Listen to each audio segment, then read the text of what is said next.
As you guys know, we're living in the world pandemic, and that's meant a lot of different things in terms of programming. So our next speaker is going to be talking about just that, about virtual programming. So when we were planning for this session, we were talking about who can we bring on that would be an expert. This next speaker is really an expert. Her name is Claudia Martinez. She's the Director of Education at the International Museum of Arts and Science in McAllen. She was raised in Dallas-Fort Worth, holds a BA in art history. She's been with the museum for over 4 years, and she started out as a volunteer guide. She's an avid museum goer and enjoys jigsaw puzzles. So, Miss Claudia Martinez, thank you for being here. And whenever you're ready. Hi, everyone. Thank you. Thank you so much for having me. This has been a wild year, certainly, and I actually have enjoyed the transition. I'm a big tech nerd, and I went to school for graphic design, to high school for graphic design and media. And I was just excited to kind of bring all of that into this year, into my job that I never thought we would be doing live streams and videos and all the things that we're doing nowadays. I never thought it would be relevant. So you just never know where you'll have to pull out those skills from your back pocket. But again, thank you for having me. I'm excited. We're going to dive into all kinds of virtual strategies that the museum has used successfully to host programs, and then we'll have some time for Q&A later. I'd love to hear from you all if you have any questions or specific, if you want specific information about different platforms or strategies. So yes, I'm Claudia. I work at the International Museum of Art and Science. We are in McAllen, and for those of you who haven't been, it's a art and science blend, and we do a lot of cultural activities as well. So our program is very general, like similar to yours. We cover a lot of topics, but essentially it's STEAM, science, technology, engineering, art, and math topics that we cover for all kinds of grade levels. So I've done toddlers to adults, virtual programming in the past year. Okay, let's go ahead and get started with the next slide, please. So just an overview, it's going to be a little bit of a long conversation we'll have. I'll go over our virtual program structures and some of the tips that I have for my team. We'll talk a little bit about audience, about program goals, and we'll go into depth about specific virtual engagement strategies and different platforms and apps that I love to use.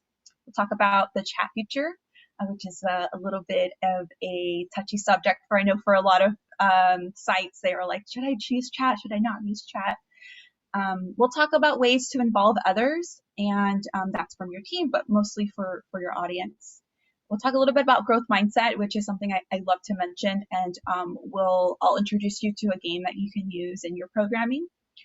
And then we'll watch a short video showing just an example of a virtual tour that we provided for local school district this past spring. And we'll talk a little bit about reflecting on practice. You know, we do this day in and day out, especially in the summer. It feels like it just happens so fast. I mean, it's hard to believe that it's already going to be June. So it's important to sometimes step back and slow down and recognize the work that you've done and think about the ways that you can improve moving forward. So we'll talk a little bit about that strategy as well, and then we'll open up the floor for a Q&A, or I'd love to hear some of the projects that you're going to be doing for the summer as well. Next slide, please. So virtual program structure, you can see me in the photo there. I actually host a lot of the programs. When we were first closed in last March because of COVID, the museum overnight, we started producing virtual programming, and I was very comfortable with doing live videos and doing pre-recorded content since I had a knowledge of video making and editing. And so we jumped right onto that, and I was doing live streams from my living room, from my kitchen, making crafts with the kids, doing story times. And then it went so well, and we were reaching so many people, we decided to continue the work. And even after we reopened in June, we continued the virtual programming, and we expanded it to encompass our cultural series that we do, which are normally large in-person festivals that host about 1,000 people. So we had to figure that out. And then today, a year later, we're still hosting those things, and we plan on continuing hosting virtual programming for as long as we can, because it's been such a great way to reach folks who aren't able to come directly to the museum. We've had people from Houston write to us and say how much they love our programming. Someone from Puerto Rico had reached out saying that they had used our lessons. So we love that we're reaching folks from all over, and we are trying to include more bilingual content and expand our audience to, offer something for people with all sorts of disabilities, so they can have some type of virtual engagement. And yeah, so that's why you'll see me in a lot of pictures. Here I am for our Day of the Dead festival celebration video that we did, where we made some marigold tissue paper flowers. I love a good theme, so I got dressed up and everything. It was really fun to do. And speaking of themes, my first tip for having a program structure is to, oh, I'm sorry, could you go back? I'll just quickly read through these bullet points. You don't have to read them, I'll read them to you. So we use daily and weekly themes to plan our virtual programming, whether it's a week-long camp where each day is a different country, but the whole theme of the camp is traveling around the world, or maybe the whole theme of the camp is animals. Each day we're focusing on a specific animal group, such as reptiles, amphibians, birds, or something like that. So we really try to make things thematic, and not only does it help us keep organized in our content, but it also helps the audience, the participants, like kind of maintain all that information. It's a lot for them to think about, especially when they're getting all this really great science information. It keeps it organized for them as well. We also use step-by-step guides. So I know it's kind of hard to do, here we're painting and you're trying to hold it up and you're trying to do it and show them some detail. And then, when you're doing it over Zoom on a webcam, it's very difficult. So we started doing visual guides where we would take pictures of each step of the art making process or whatever the craft was, and put it together in a Word document or another app that I'll show you later called Canva. And then the participant has a step-by-step guide, and they can kind of lead themselves through the craft or whatever it is while we're sort of facilitating. And also it allows for people to be on their own learning level. Some of those kids, they love painting really, really fast, and while other ones, they want to get more involved with it. Another thing we learned very quickly to add was to take webinar breaks. So we were spending over an hour sometimes with these participants online, and well, kids sometimes they can't sit for 30 minutes. I can't sit for 30 minutes sometimes. So we wanted to take like little breaks here and there. So we did stretching breaks. We did, bathroom breaks, and we just incorporated those things into our program as needed. I love the stretching breaks. It was something that I did in school, and you just stretch, you just stand up and stretch, and then you shake it all off. And it really helps that brain fog when you're just like zoomed out on the screen.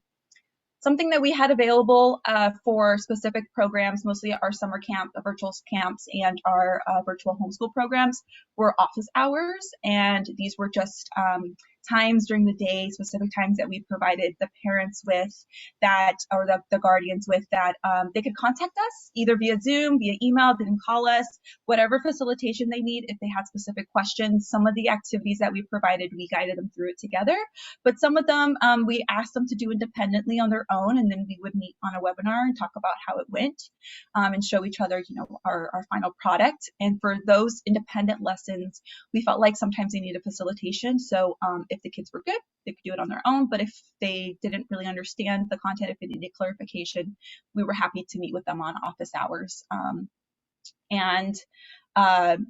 We offered basic supplies as well. We realized that a lot of the kids, while they have a million pencils at home, when they're sitting in front of the webinar, it's just easy to have it in their packet that we give them. So we started just providing pencils and almost everything that we did. On the registration process, we asked them if they needed anything else that we could provide, basic supplies wise, like glue sticks or tape or a sharpener, pencil sharpener. And a good tip is, if you're going to provide pencils, make sure that they're sharpened, because they don't have a pencil, they likely don't have a pencil sharpener near them. And then, they have to go ask someone, like, I need a pencil, and then it's a whole thing. So we just started asking people to donate pencils to us, brand new pencils, and that was just a great way to make it easier for the participant to do the activity. My biggest tip was to always have 2 people on the webinar running the program, and this has just been so helpful. It's really a lot to monitor by yourself, the screen, the chat, if you're sharing all of the things that you have going on in the background, if someone's coming in and out of your office space, it's a lot. So we started doing the tool rule policy, kind of inspired by the Boy Scouts. And we reviewed our online policies beforehand, both with the children. We sent them in advance. I know it's part of the packet registration that I know a lot of guardians get with registering for your programs. So it's just always good to review those and to refresh yourself on them as well.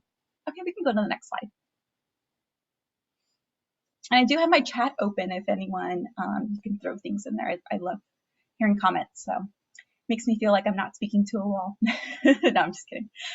So know your audience. It's really, really important to remember who you're talking to.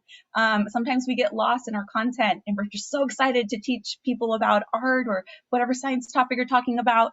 But it's a really good idea to get a gauge of where your audience is. So for example, you want to consider their motor skills and their learning levels.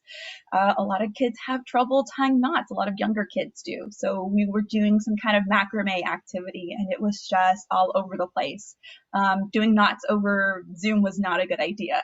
But you know, we could provide them with guides. We could make it a little bit easier for them. So it was just good to understand too that, you know, some kids take a really long time cutting and using scissors, or maybe they're not sure of how to fold paper. Origami was difficult sometimes.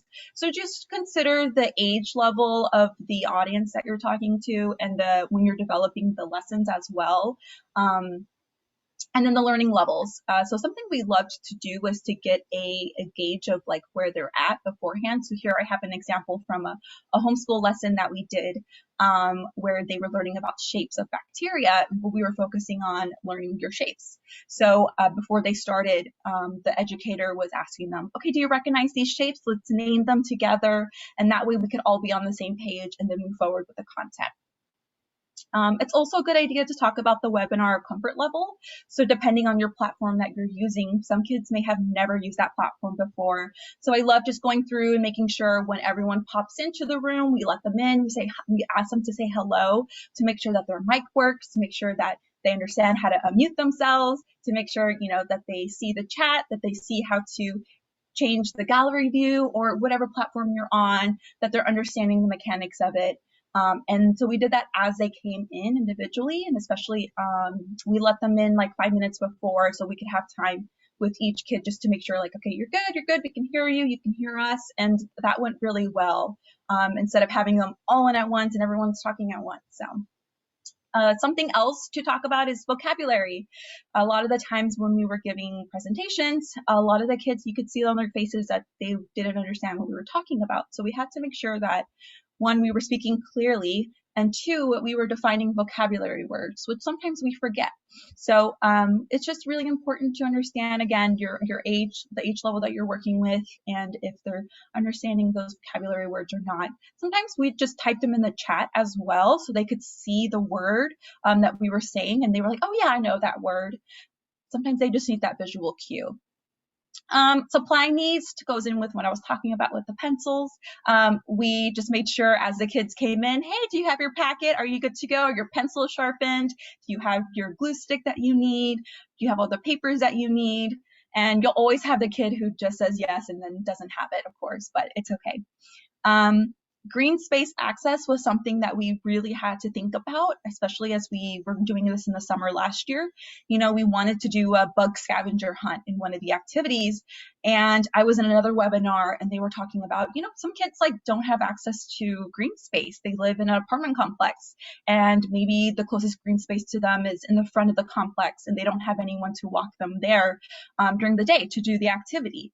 Maybe they have to go to a park to have green space access. So these were things that we had to start consider when we were developing our nature programs, and just, you know, give them different options for or different prompts to use, like, hey, if you don't have green space access, maybe this is something that you can do with your family on the weekend, or maybe this is we can send you a virtual link so you can look at some bugs outdoors, or try to offer them different solutions. And then I loved learning about their general interest. So at the beginning of each webinar or camp week, we asked them icebreakers, not only so they can get to know each other, but so we can understand their interest. We would go around and say like our favorite animal or our favorite color, or for art camp, we talked about our favorite, if we loved painting or drawing or whatever our favorite art form was. And what was so amazing was that at the end of the summer of last year, we did, I think, 9 camps. The kids started to know each other. And so we did a big group photo, and I made them like a little souvenir for camp at the end of it, because they were going to miss each other. And then they would go on and have these little side conversations about their interests together. So I think even though virtual programming is a little bit informal and distance, there's still opportunities to engage with each other there. Next slide, please. So program goals. Super fun to talk about butterflies and all the different types of butterflies out there. But if your program is actually about reptiles, then why are we talking about butterflies, right? So it's really important to remember the purpose of your program. A lot of the times virtually, like I said, the kids spring up different topics, we get on tangents, and we just go and we totally get off course from the program, and then it's 10 minutes left in the webinar and we're rushing to finish our project. So we learned our lessons from those and learned how to manage our time, but also to stick to the program goals. So at the beginning of each lesson, when we're developing our lesson plans, we at the top just list 2 or 3 things that we want them to walk away knowing. And typically people can memorize up to about 4 facts about something in one session. So we didn't want to list any more than 4 learning goals. And this could be just simply maybe practicing a specific motor skill, such as folding or scissor use for the younger kids. And for the older students, we were really considering things like, memorizing the specific vocabulary word, if we're talking about water treatment process, or learning about the principles of art, like getting to name all the principles of design and elements of art. So it could vary, but we always use those bullet points to make sure that, okay, we're staying on track. And also it's a good way to sort of lead the conversation that you're having with the students. And so the main question I ask is, what is the purpose of this activity? Why are you doing it? Sometimes it could just be fun, but there always needs to be some kind of educational component to it. And what do you want the learner to know? What do you want them to walk away knowing? It's a really great idea to, again, stick to those themes that you have, that you've developed, whether your daily theme or your weekly theme for your camps. And then to set very clear expectations and goals and roles with your team. So, we share the workload. Okay, I'm going to develop this lesson, and I need you to come in and help me do a skit so we can do this activity. Or, I'm going to be doing the first half of the presentation, and you can do the craft or something like that. So we really made sure to clear all that up before we got onto the webinar.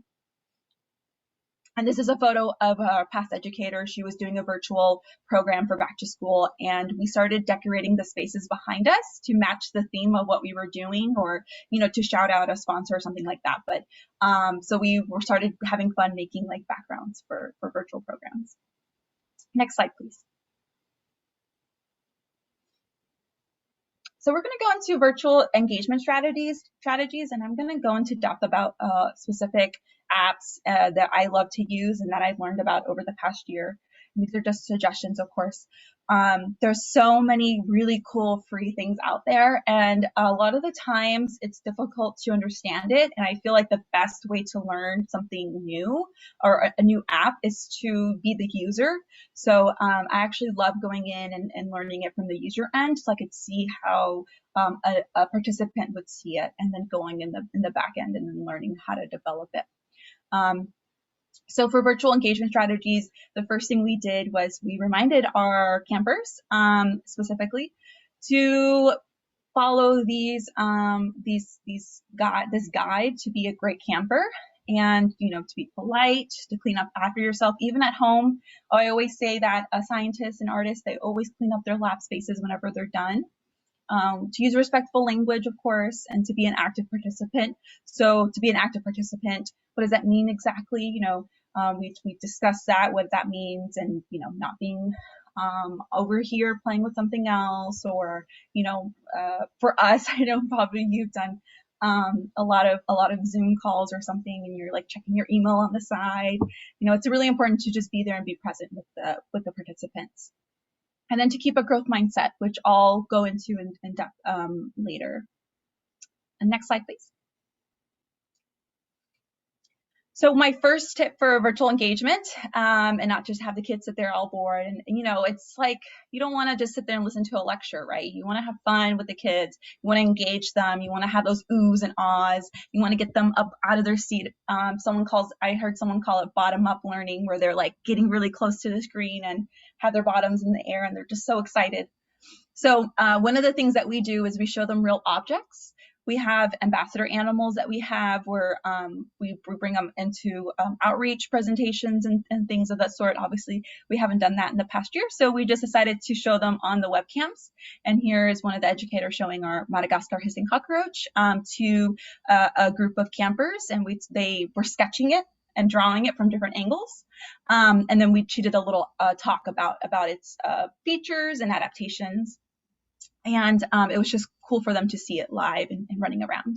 And then we have fossils, we have rocks that we love to show them. And when we do this, we always make sure, you know, kind of like a beauty guru YouTuber, that we hold it up, something like this. So that way they can see it, and you know, have your palm behind it, gives it a little bit of a focus.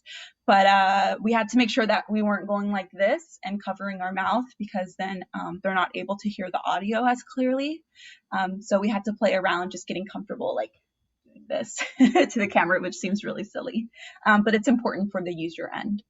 And then if we didn't have the objects, we showed pictures. I think visuals are just really great way to teach and to engage people.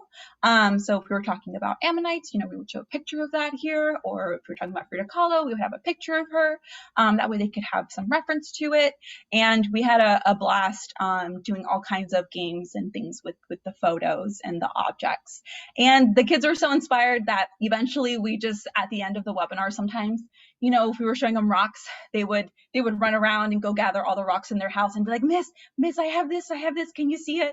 And so at the end of the webinars, we would just say, okay, we have 5 minutes, everybody hold up your object, and that way everyone can see it all together, and we could ooh and ah about each other's collections of whatever it is. So the kids love showing the things that they have at home. So we encourage that, definitely. Next slide, please.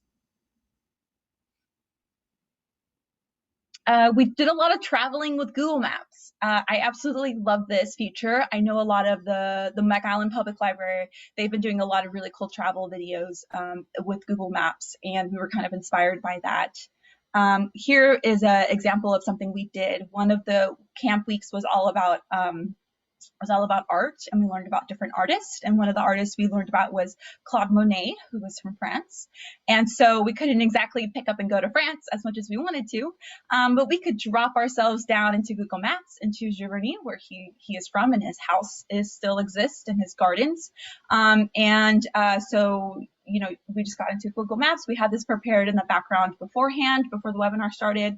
Loaded, obviously it takes a lot of bandwidth to load something like this, so we just had one person loading it in the background on their laptop and showing and guiding us around. And it's a good idea to preload, because a lot of the images take a long time to load.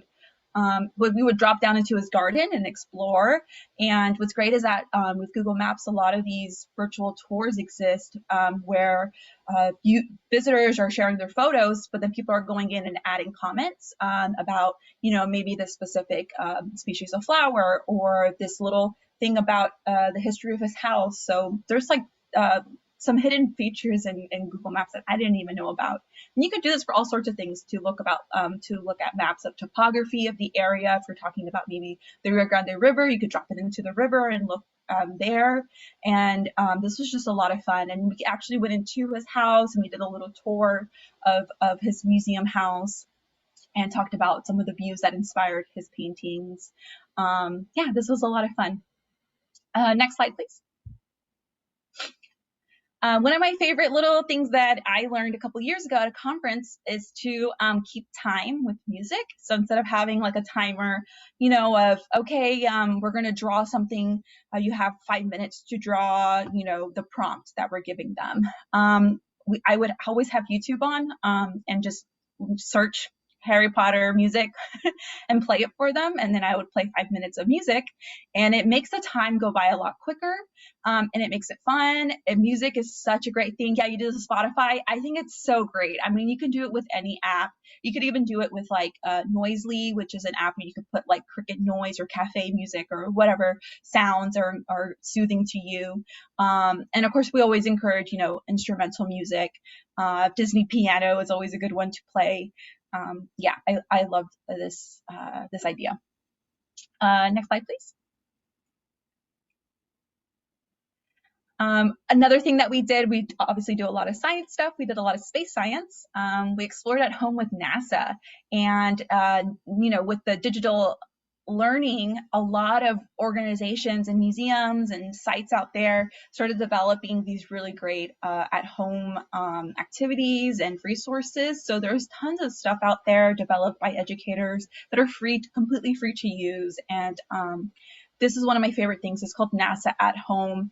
And there's podcasts that they have. Those are a little bit, I think, for more for adults, in my opinion. But they have photos, and I love that they have photos of women being scientists. They have virtual tours. So, you know, we would go into the Johnson Space Center control room, and we would tour that. There was even a simulation where we got to land a satellite, I think it was some kind of space flight object, and we worked together to land it. So there's all sorts of great apps and things, and they even have in the ebooks, they even have comic books, and those are really large files, but I don't know, maybe you could read them together or something.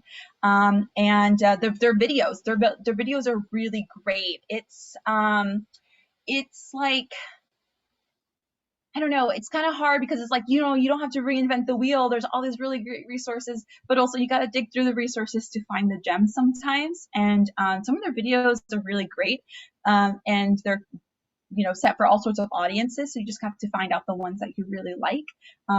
But I absolutely love all of they have everything for free. And because it's public use, you know, you can download those images and use their lessons and images and stuff. And it's completely free for everybody. Next slide, please. Thank you.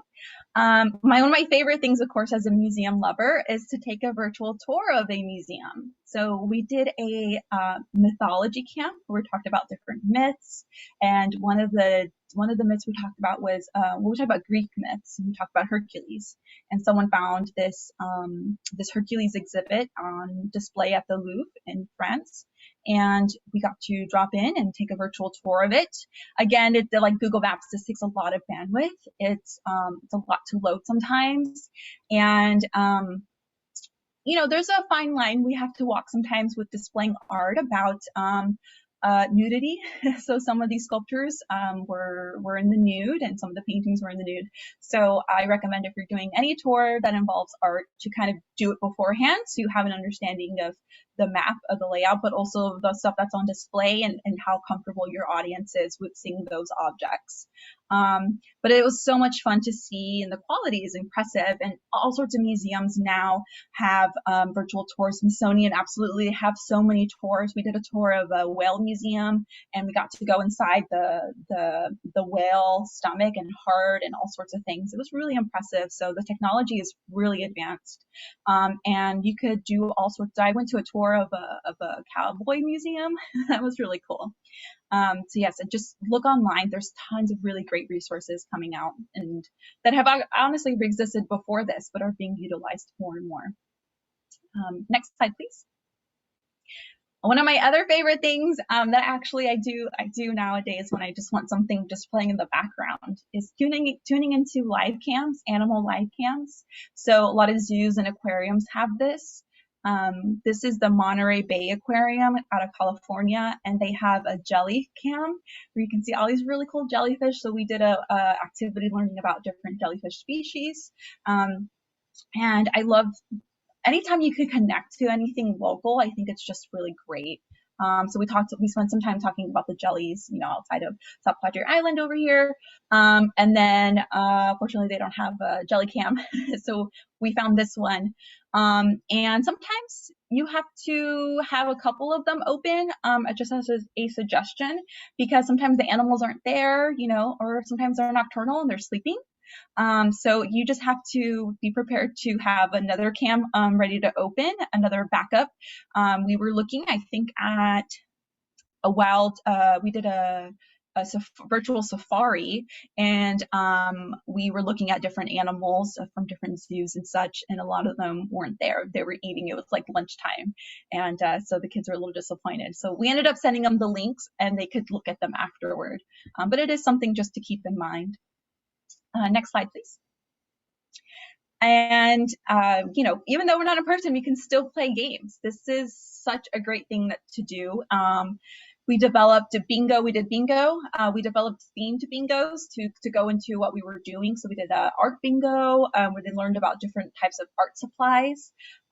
We did a butterfly bingo where they learned about different butterfly species. And this was a lot of fun. Some of the kids, they wanted to play all the time. And then some of the kids, they got bored of it. So, we stayed on a couple of times, and we said, if you want to leave early, that's okay. But if you want to stay on for another 5 minutes, we'll do another round. And these were things that we developed and designed, but there's tons of templates out there. You can even draw these things out. You can just give them a loteria card and play loteria. Like it doesn't have to be a lot of work. But if you wanted to make it themed, I suggest that because it's just so much fun. And then so what we did was, we had 16 campers. We made 16 cards, and then the educator would be the caller of the cards. Pictionary was also a great game that we played.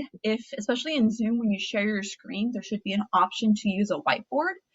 So we just drew on the whiteboard, and we did different types of Pictionary.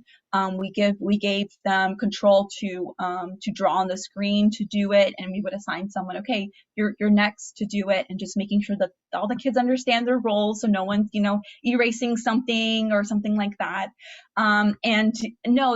So what they did was, once they guessed it, that person who guessed correctly, they were the winner, and they got to go next. And that's how we did that.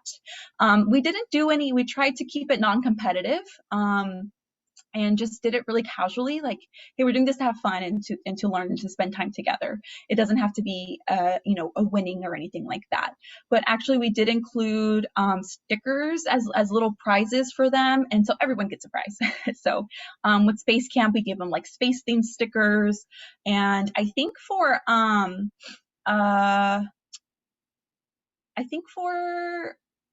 I can't remember, but for one of them, we gave them like snacks to try. And so we tried like different snacks and stuff together. So we did like a little, I don't know if you've ever seen on YouTube, like people doing like, I taste, Japanese candy or something like that. So we did that together.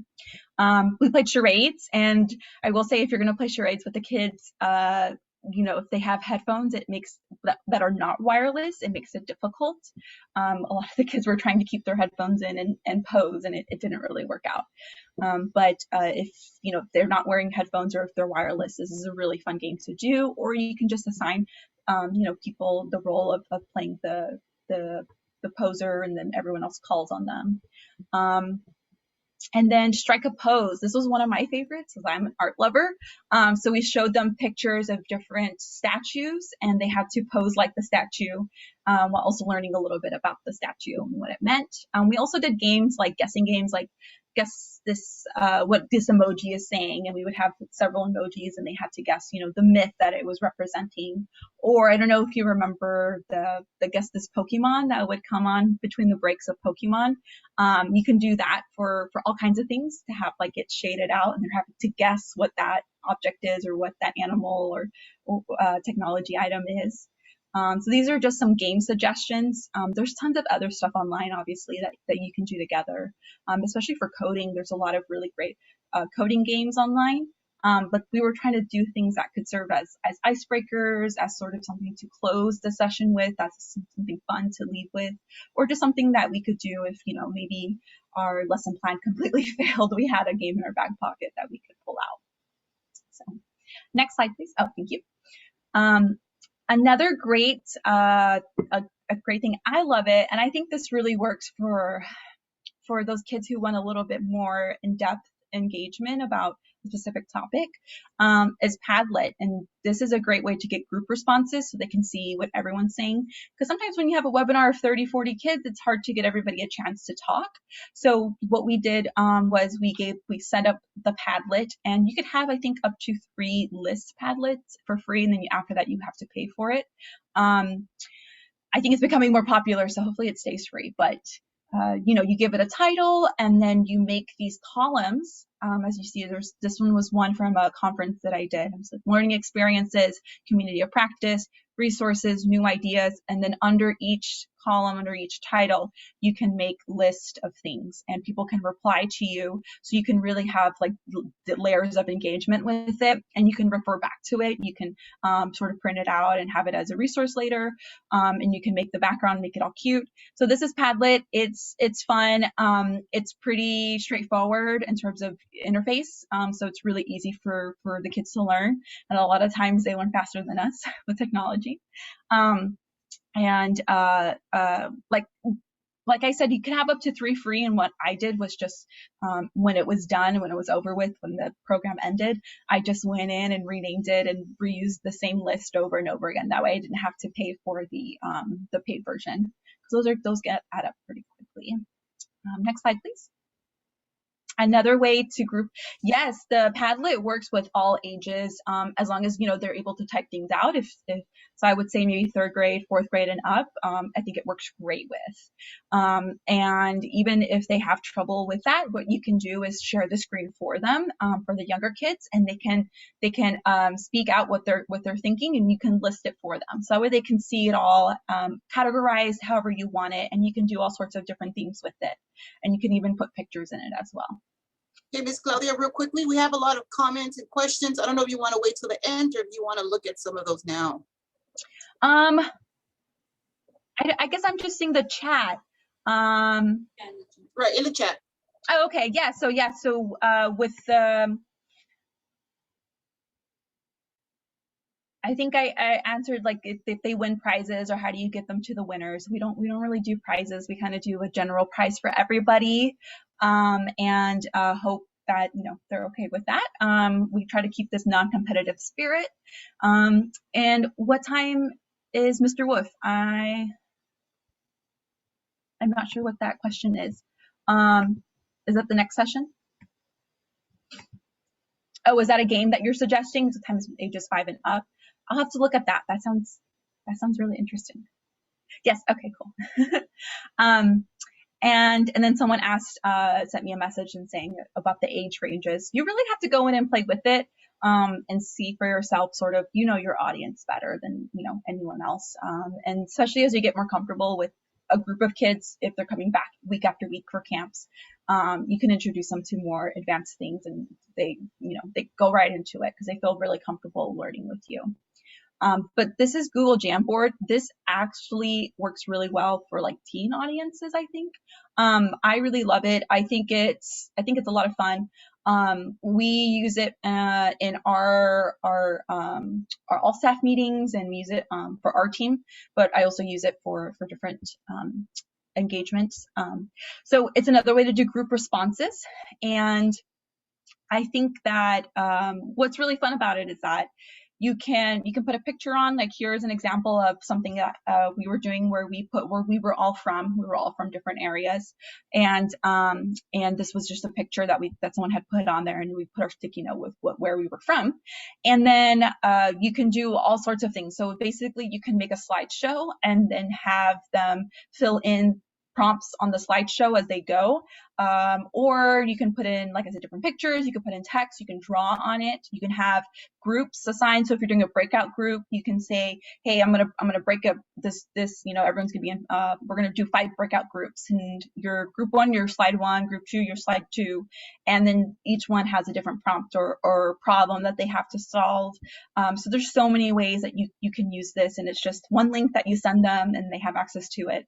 And what I love specifically about Google Jamboard, which is completely free to use with a Google account, you can save it as an image and print it out or send it out as an attachment. So then they have, if it's something specific that you want them to have as a memory or to refer back to, it's just easy access for that. So next slide, please. Infinity Scope is a really, really fun resource that I love sharing. It has really great videos about different space and Earth topics.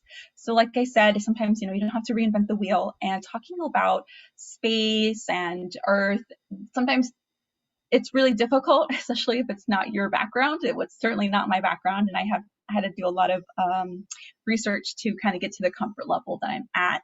But there's just so many fun things, and it's so fun to explore on Mars and go hop onto different planets and learn about different galaxies. So this is a free resource. They have lessons developed where they're completely virtual, and they have prompts. So for example, like the Mars one, you can jump into the Mars lesson plan, launch it.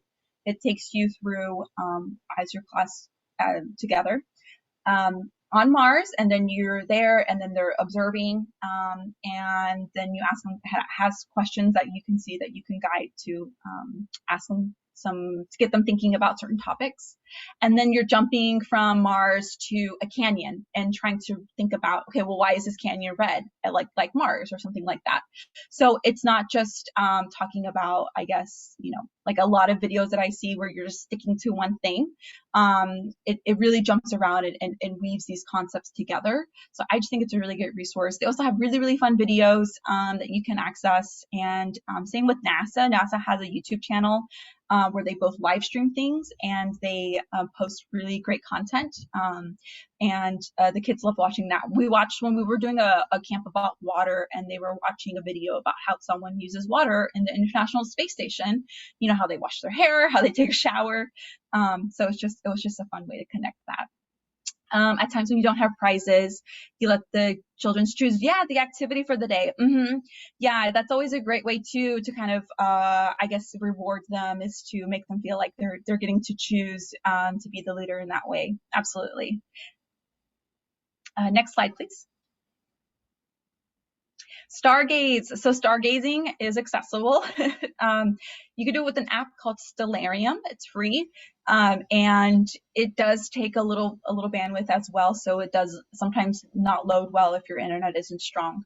But if it is, it's a super fun app to use. This was just a screenshot that I put up there.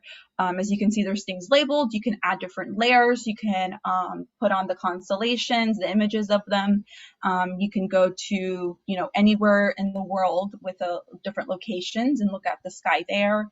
It's a lot of fun, and it's really easy to use. So what we do is we actually share the screen, and we control it for them, and we ask them to guide us through what we're doing, so that way if they're kind of feeling like they can explore as well. And this was something that we used when we talked about the myth camp, and we were trying to relate some of the myths to the constellations that they might know. And this was something that also we did with the Girl Scouts, and it's a lot of fun. So there's Stellarium. There's all kinds of apps too on your phone that you could use if you wanted them to kind of have some self-exploration time. Let me see which is the one I use. It's called Skyview.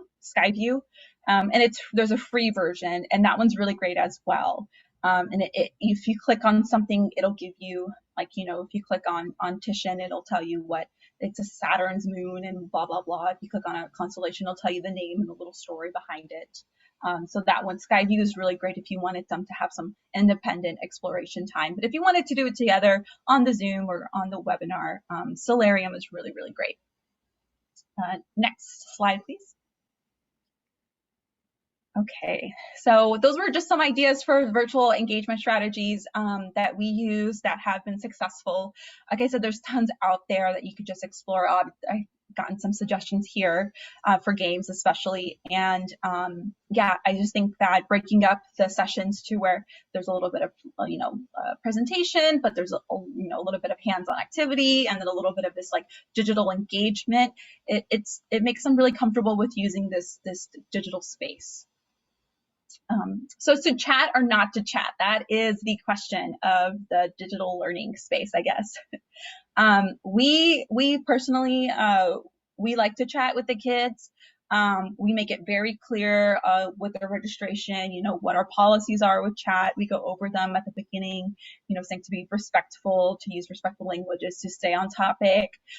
We don't allow them to private message each other, but they can private message us if they have something that, that they wanted to ask privately. A lot of them, ask privately if they can use the restroom, if they could step away and use the restroom, which we always, of course, say, guys, go ahead. You don't have to ask, but they do it anyway. I think they're used to that, being in school with that. We don't let them save the chat at all. We disable those functions on the user end of Zoom, or mostly we use Zoom as our platform, but we have used Google Classroom and other, and yeah, I think that's it. And Facebook Live for our programming. But we don't let them save it or on Zoom add files, so they can't add, pictures. They can add emojis. Somehow they figure it out. They can copy paste emojis into that, but they can't add any files. And then on Facebook, when we do the lives, they can't add any files until we're done, and then they can add pictures. So we feel like it's a pretty safe method for engaging with our audience, is chatting with them.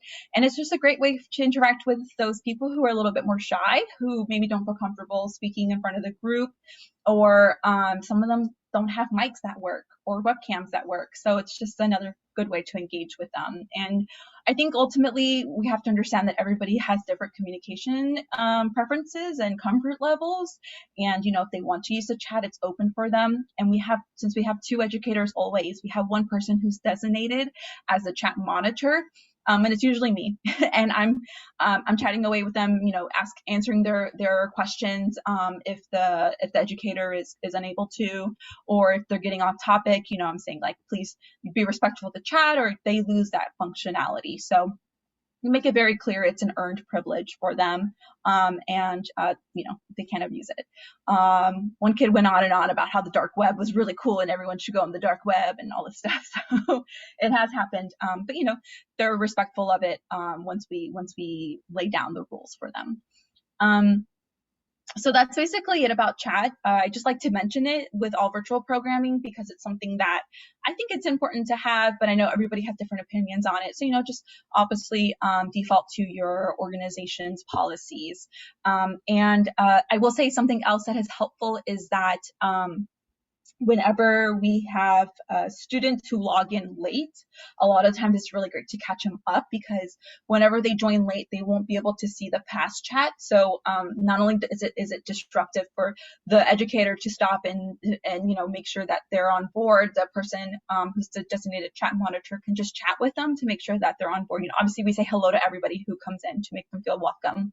But I can say like, hey, so this is where we're at, and this is what you need to be doing, and do you have any questions? And I can kind of help them on that one-on-one point.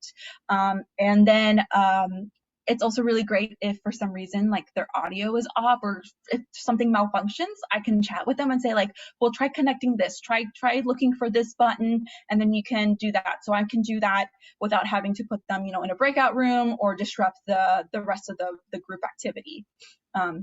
So that is a really great pro for chat. But yes, a lot of policies around it, and yeah. So I think thank you, Stephanie. Yeah, I think great. It is great to have a set policy and an agreement with the people who you work with of if we're going to have it or not, and if it's needed. Okay, next slide, please. All right, involving others. A lot of the times, we have that really eager student who just raises their hand and knows everything and wants to share everything. but it's really important to involve others to make them feel like they're part of the team as well, that they're being engaged and that they're being seen and heard.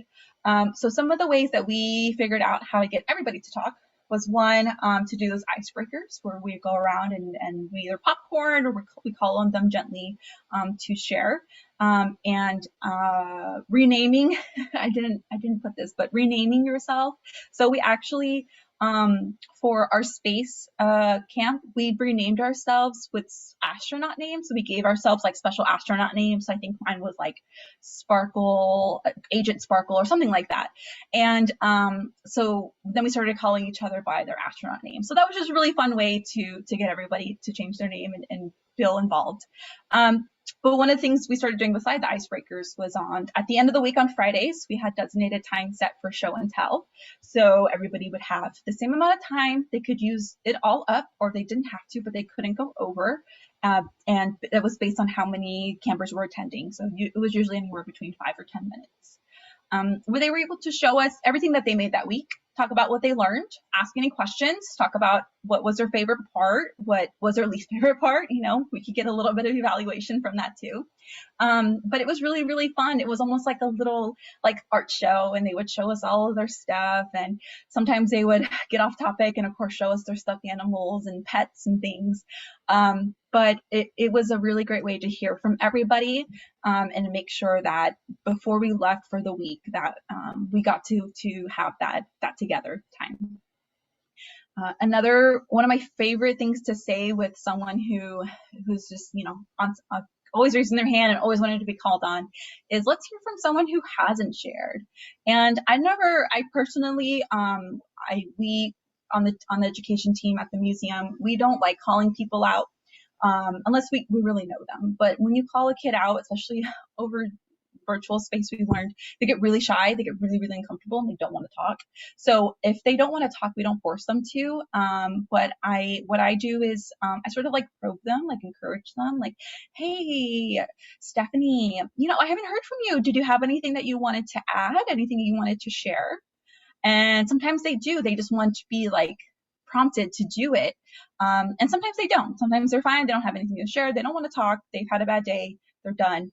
But this can also, yes, it does happen with adults, but you can always go back to them. So maybe they're hesitant, they're trying to talk. You have to really read their body language. And if Stephanie needs a little bit more time, that's fine. Why don't we have Rachel share and we'll come back to you? How does that sound? And so we make their agree. Yeah, sure. Come back to me. And then we check back on them. We circle back to them. Make sure you keep a list so you don't forget to circle back to them. Sometimes when there's a lot of kids, you accidentally skip somebody. It happens, but to make sure we keep a little list of the kids. Okay, so-and-so has gone. Let's go on to this person.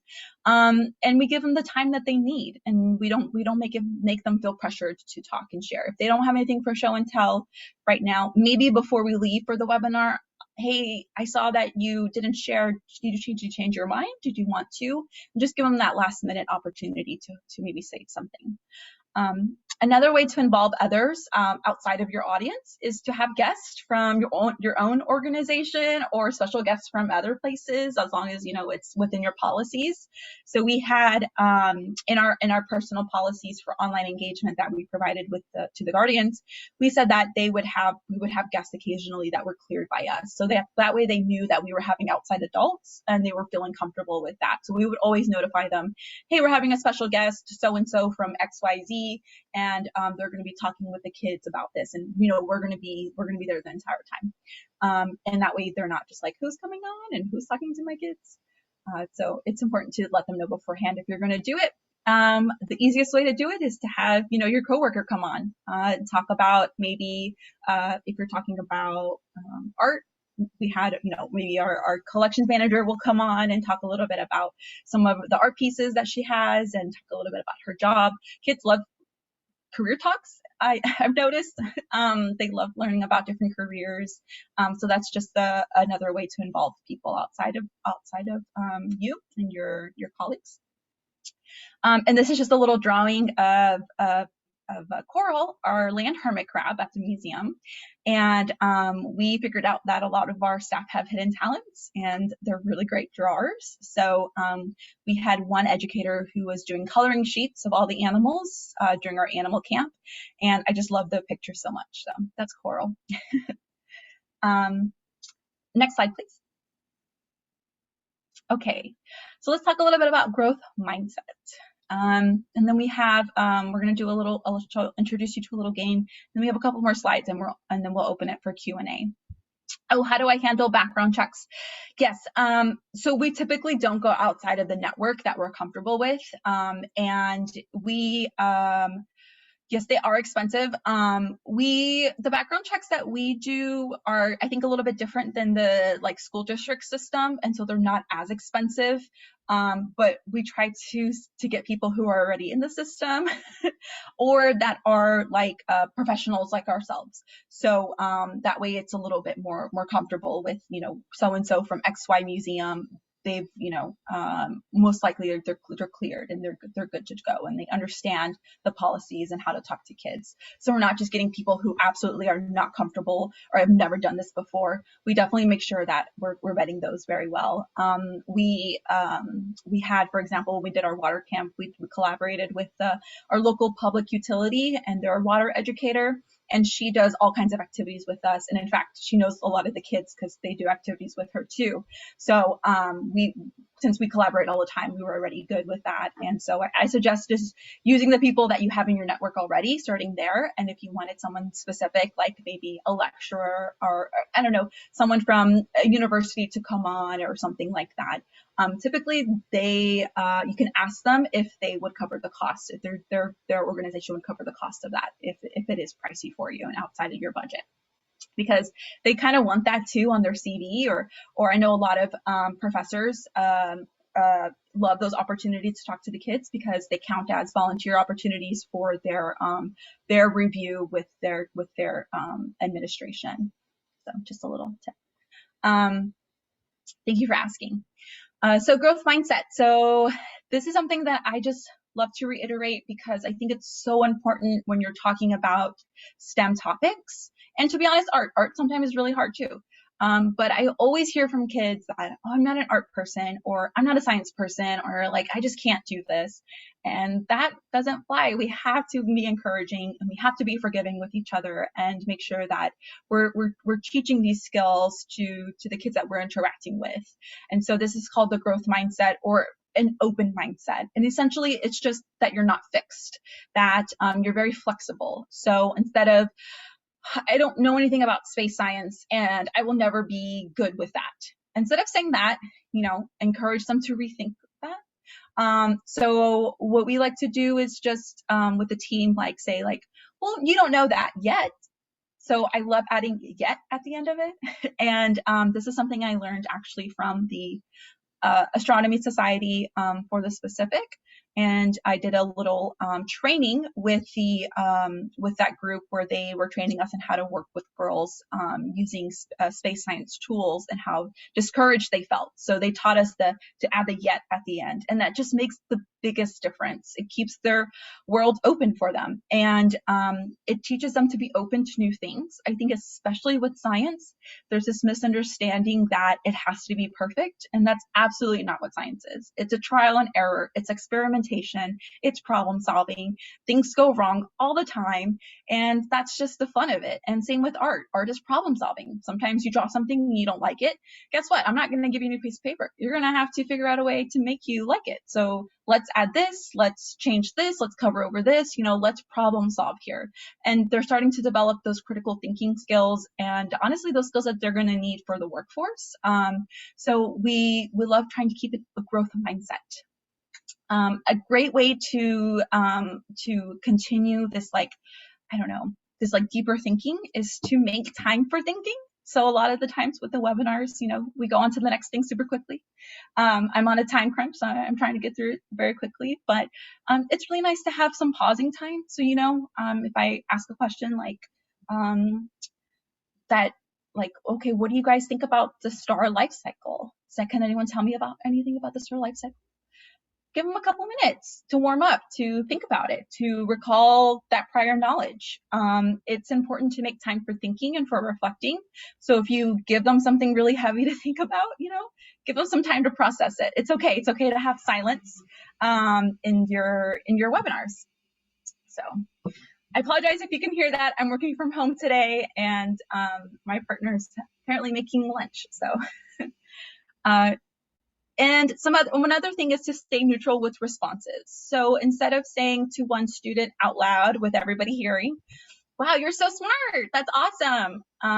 Well, what about me? I'm not so smart. I didn't say that. I didn't get the right answer. And so we're really trying to defer from there's one person knowing the right answer. We can all have the right answer. We can all have the answer and not share it. It's okay. So one thing we started to say was, wow, where did you learn that? Or how did you come to that answer? Instead of just saying like, wow, you're really smart. That's right. You're the best. And kind of giving them this I guess this idea of like instant reward and gratification from just only getting the right answers. Because it's okay to also say wrong answers and to learn.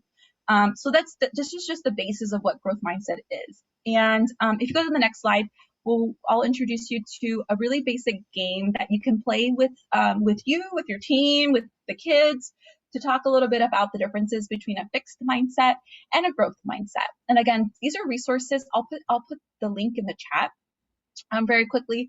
This is a free resource from the Astronomical Society of the Pacific, which is they have really great resources in engaging specifically girls with STEM content. So if you wanted to download the game yourself, you can visit this website, and I'll just put their name in the chat as well. Another great place to get content like this for learning strategies of talking to girls about STEM, or talking about gender equity, or especially how to engage with Latino kids about specific topics. The Sci Girls is a really great resource, and they have a lot of guides that are really easy to follow that you could read about. And these are things that sometimes I never considered until recently. Okay, so the game. So you can put yes or no in the chat, or if you want to use your reactions, you can give me a thumbs up, or you can just follow along if you don't feel like playing. That's okay. I know this is a different setup. So I'm going to give you a statement, and I want you to determine whether or not it's a fixed mindset. So it's very rigid. It's not going to change ever. I am not a science person. That's a fixed mindset. Or a growth mindset. Maybe I could be a science person. I don't know what I want to do yet, but I'm open to learning opportunities. So growth mindset. So we'll just do a couple of statements from this game, again, that you can download. It's a PDF, and then we'll move on so you can just get an idea of it.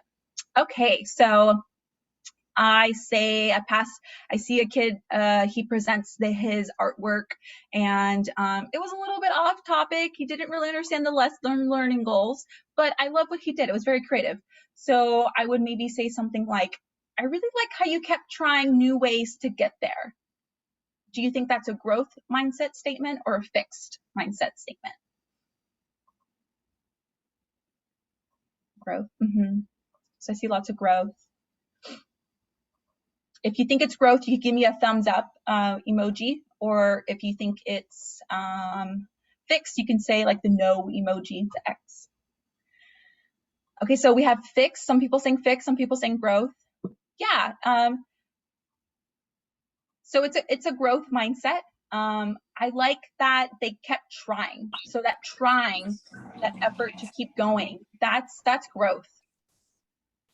Okay, next statement. You're so smart. What do y'all think? Growth or fixed? Okay, we can see some fixed here. No's, so fixed. Awesome. Yeah, I would say fixed, definitely. So again, it's very, what is that? How is that really helping them grow? Okay.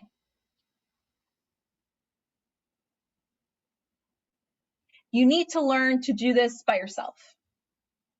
Fixed or growth?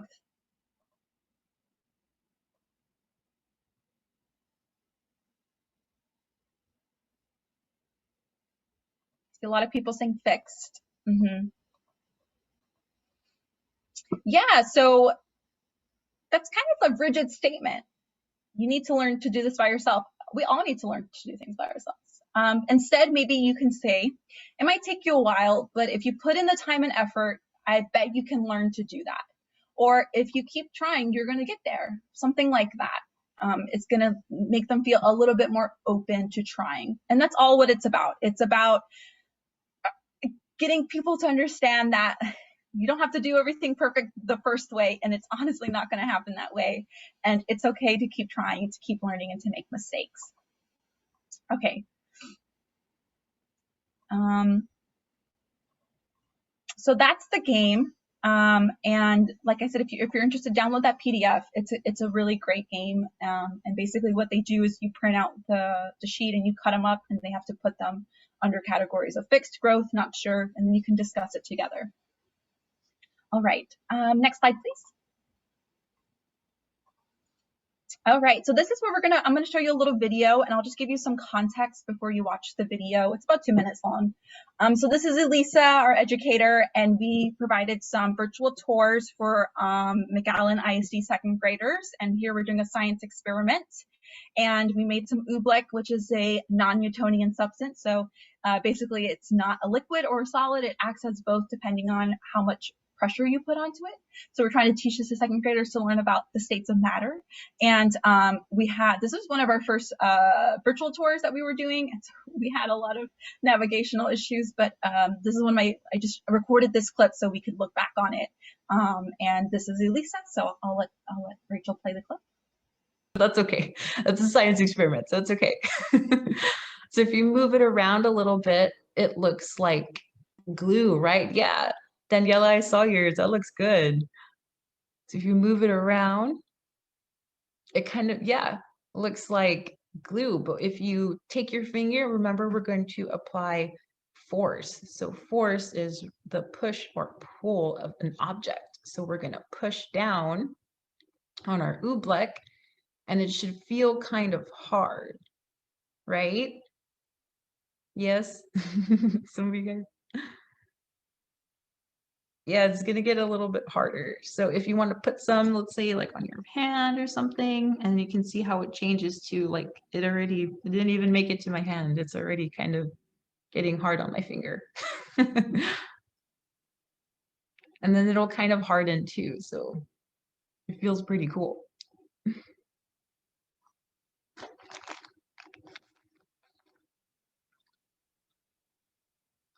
Yeah, if you need to add just a little bit more water, you can. That's okay. Emma, let's see yours. Yeah, that looks good. Teresa, yeah, that looks awesome. So if you want to like add your force to it, remember you want to put some pressure to see how it changes its properties.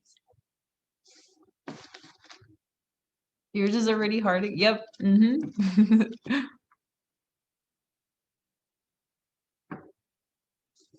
All right.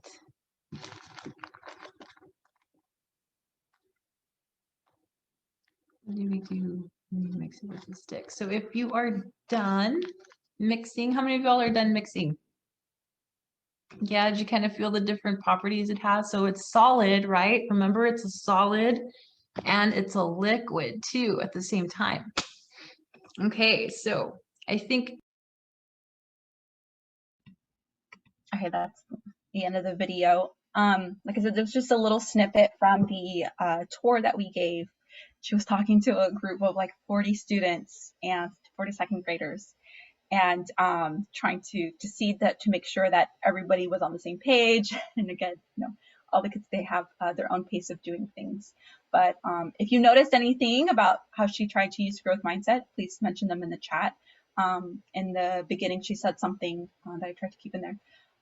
And then, she's making sure that they're remembering what we did prior, which was we did a little dance about the states of matter with her hands. She's moving things up to the screen to show them how to manipulate it. She's checking in on people, calling them out to make like, hey, Emma, let me see yours, and encouraging them to show them, yes, that's exactly how it should look like.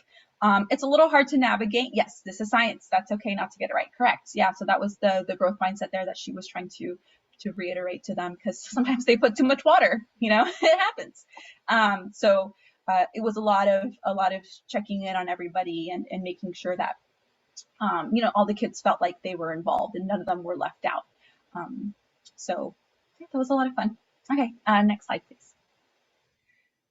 So the last thing was reflecting on practice. And this was a course that I took with the Lawrence Hall of Science with UC Berkeley. And it was a lot of fun to think about the programs that I was doing and how to make them better, but in a way that felt like encouraging. Because sometimes when you reflect on how a program went, it can kind of be discouraging. You're like, oh, I did so many things wrong. I should have done this, or I should have answered this somehow. Or I remember when we did this virtual tour, someone was asking about the reproductive organs of different animals, and we were like, what are you asking? The teacher was shocked, and I was shocked that they asked that question. It was very advanced for them to ask, and it threw me off, and I didn't respond correctly. So sometimes we can have that negative mindset, but to keep in a positive mindset, these are just some guiding questions that I suggest you ask yourself at the end of a long week or at the end of a long webinar. What went well? What did you like? What was your favorite part? I love having favorite parts and sharing that with the kids, or sharing something that I learned from them. What can you improve on next time? So if something didn't go well, how can you make it? How can you adjust so next time when it happens, if it happens, you're prepared? Something that like we did with this tour was we recorded portions of it and we watched it back, not only to see to hear what we were saying and I guess processing that, but also to make sure that we were, the lighting was good, that we were in frame, our gestures weren't being too much. We were able to show things clearly in the camera. So sometimes it's good to watch it back just for those things. Lighting is a big deal. Never backlight, guys. I learned that. So never sit in front of a window that's with the sun shining through. But it's just a tip about reflecting on practice if you felt comfortable looking back at your programs. Providing productive feedback is always good. So if you wanted to watch it with your team or have someone coming in and watching you, and of course introducing them to the students so they don't think that they're just some random stranger there, and having feedback from them as long as it's productive. I love doing that. Saying like these things went great. Usually it's 2 greats and a minus. But as long as things are you're able to improve, that's what reflecting is all about. Recalling your learning goals, making sure, did you touch those learning goals that we talked about in the very beginning, those 2 to 4 bullet points that you wanted them to walk away with. And appreciate your work. Give yourself a big clap on the back, because this is really hard. It's uncomfortable sometimes talking to yourself in a webcam, or maybe, you're not comfortable with how you look on the camera, or how you maybe mismanage your time or something like that. Like, it's okay, appreciate it. Things did go well. The kids didn't all just cry and leave, right? If they didn't, then it was success. Someone somewhere had a really great time. You impacted them, and that's really special.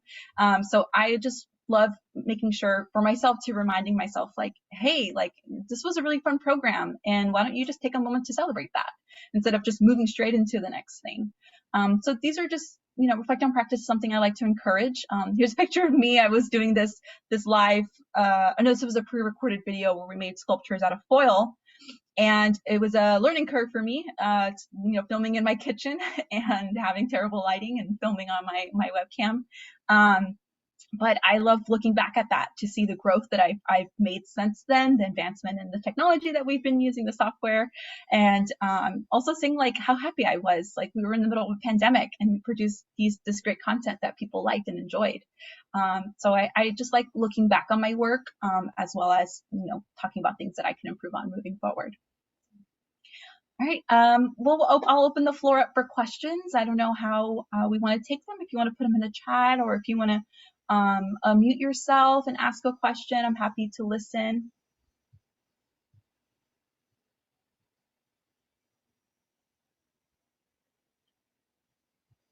Has anyone visited the museum before? I'm just curious. I visited the museum, and I actually had took my kids to some of your events, the virtual stuff during the COVID.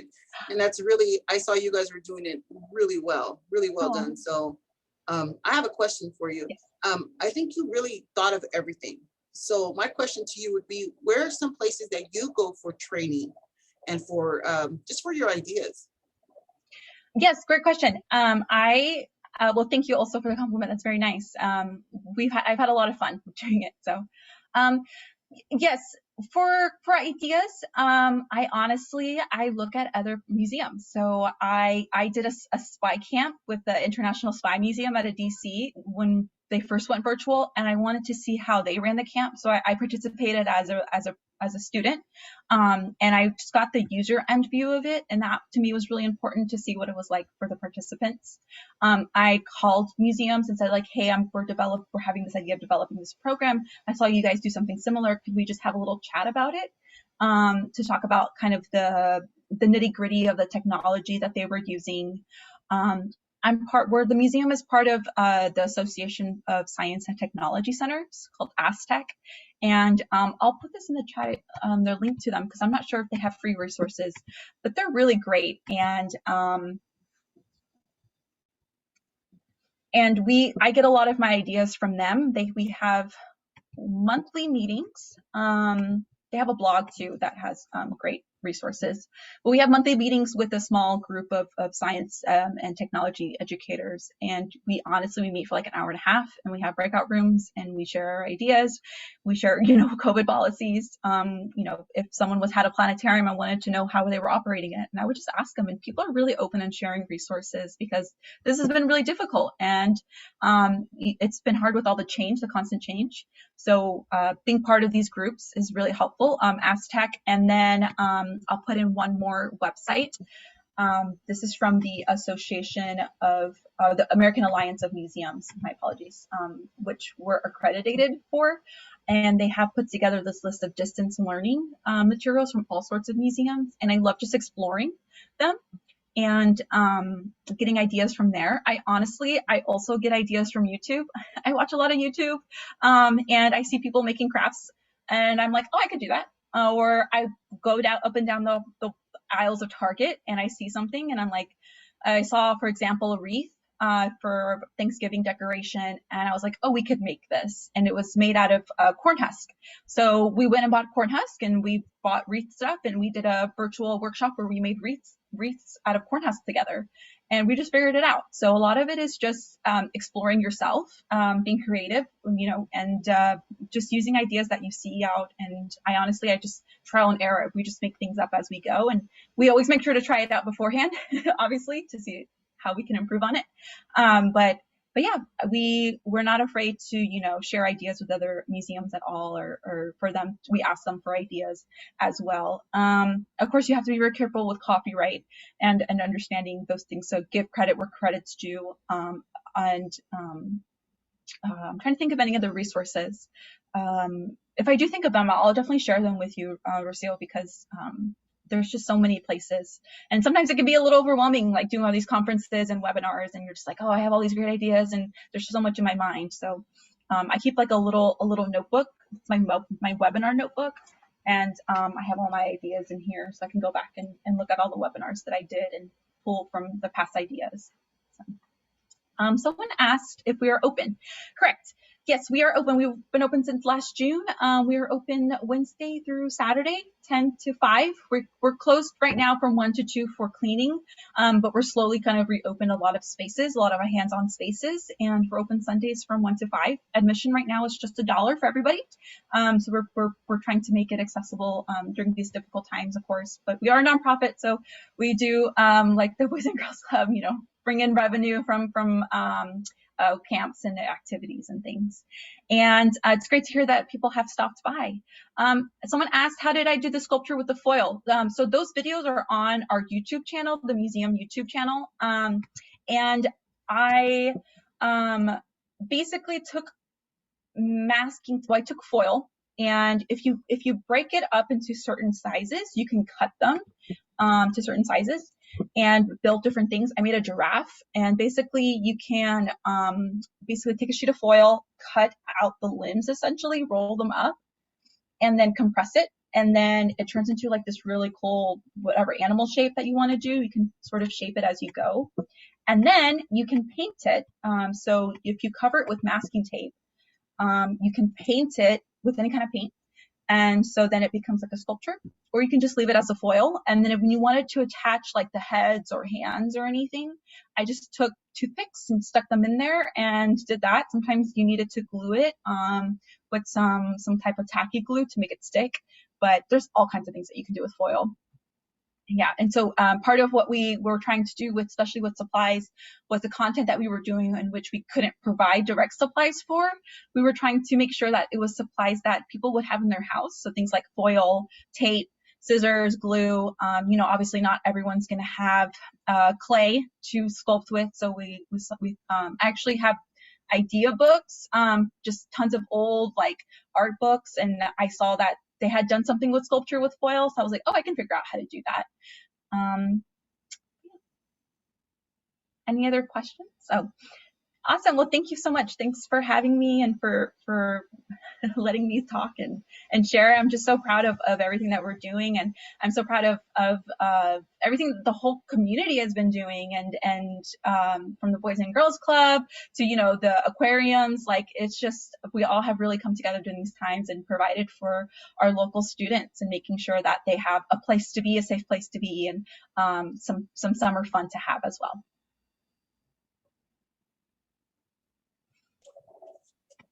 Well, thank you so much, Ms. Claudia, for being here. I know that we found you within the community, so we know that what you're doing is effective, and I mean, talk about quick thinking and getting, you know, that transition to virtual was really great for you guys. So thank you so much for being here. Now we're going to go to a 10-minute break, guys. So let's go ahead and take a 10-minute break, and we'll be back in 10 minutes. Awesome. Bye, everyone.